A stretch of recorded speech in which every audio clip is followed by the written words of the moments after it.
नमस्कार। खेती और किसानों से जुड़े वीडियो में आपका स्वागत है। इस वीडियो में मैं इस विषय पर अपनी बात रखूंगा कि यदि 3 लाख रुपए की एफडी वाला प्रस्ताव लागू किया जाता है तो इस प्रस्ताव का कौन विरोध करेगा, कौन इसके समर्थन में आएगा और इस प्रस्ताव को कैसे लागू कर सकते हैं। सबसे पहले इस प्रस्ताव का कौन विरोध करेगा। आपको ये जानकर हैरानी होगी कि रासायनिक खाद बनाने वाली कंपनियां और बिजली वितरण कंपनियां इस प्रस्ताव के सबसे बड़े विरोधी होंगे। क्यों? जो कंपनियां रासायनिक खाद बनाती हैं, अभी तो किसान खाद लेने के लिए उनके डिस्ट्रीब्यूशन सेंटर्स पर लाइन में लगते हैं। यदि रासायनिक खाद बाजार भाव पर उपलब्ध होगा तो इन कंपनियों को किसानों के पास जाकर अपनी रासायनिक खाद बेचनी पड़ेगी, जो उनके लिए बहुत मुश्किल काम होगा। और रासायनिक खादों का जो कंजप्शन है, वो भी जो खपत है, वो भी कम होने की संभावना है।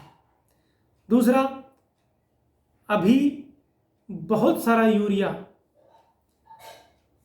प्लाईवुड और पेंट उद्योग में जो कंपनियां काम करती हैं उनकी ओर चला जाता है। वो प्लाईवुड और पेंट उद्योग की कंपनियां भी इस प्रस्ताव का विरोध कर सकती हैं।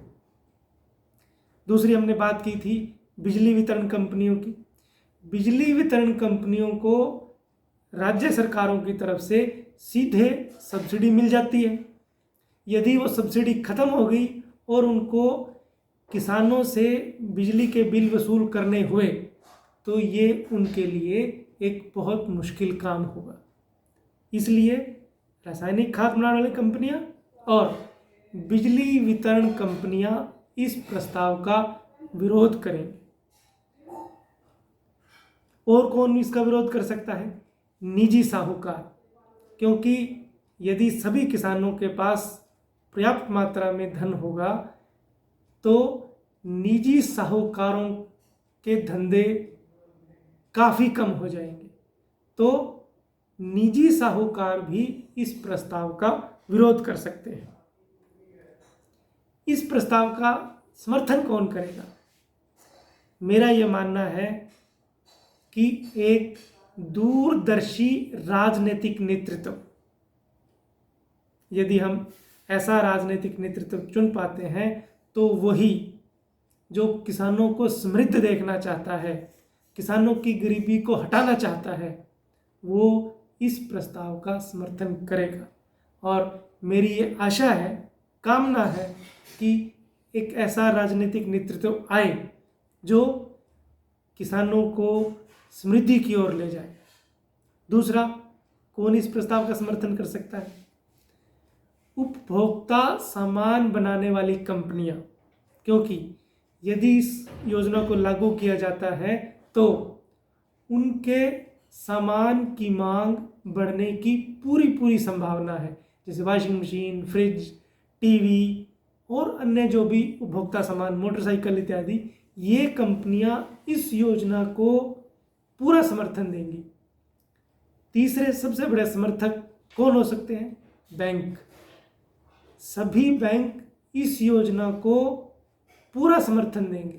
कारण इस योजना के लागू होने के बाद कृषि क्षेत्र में जो उनके एनपीए, उनमें भारी कमी आएगी।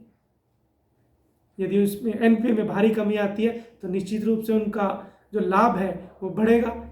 इसलिए सभी बैंक इस योजना को समर्थन देंगे। इस योजना को कैसे लागू किया जाए? बहुत ही आसान। आज की तारीख में प्रधानमंत्री किसान सम्मान योजना में 10,56,00,000 किसान पंजीकृत हैं। उन सभी किसानों का जो भी डाटा था उसकी वेरिफिकेशन हो चुकी है। उसमें कोई उनके आंकड़ों में उनके कोई शक ही नहीं है।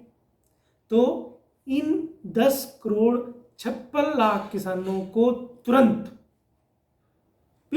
आसानी से 3 लाख रुपए की एफडी स्थानांतरित की जा सकती है, क्योंकि इन्हीं किसानों को प्रधानमंत्री किसान सम्मान योजना के तहत 2,000 रुपये की राशि प्रत्येक 4 महीने में दी जा रही है। तो इन किसानों को 3 लाख रुपए की एफडी देने में कोई समस्या नहीं आएगी। यदि ये एफडी दी जाती है तो आप ये मान के चलिए कि लगभग सभी किसानों को 32 लाख करोड़ रुपया तुरंत स्थानांतरित किया जा सकता है, जिसकी एवज में यदि वो 90% कर्ज लेते हैं तो 27-28 लाख करोड़ रुपया उनको कर्ज तुरंत दिया जा सकता है। और कोई भी फॉर्मेलिटी नहीं करवानी चाहिए। पीएम किसान में जो किसान पंजीकृत हैं वो ऑटोमेटिक इस योजना के पात्र माने जाएंगे। यदि हम ऐसे लागू करते हैं तो इस योजना को बहुत ही आसानी से लागू किया जा सकता है। धन्यवाद।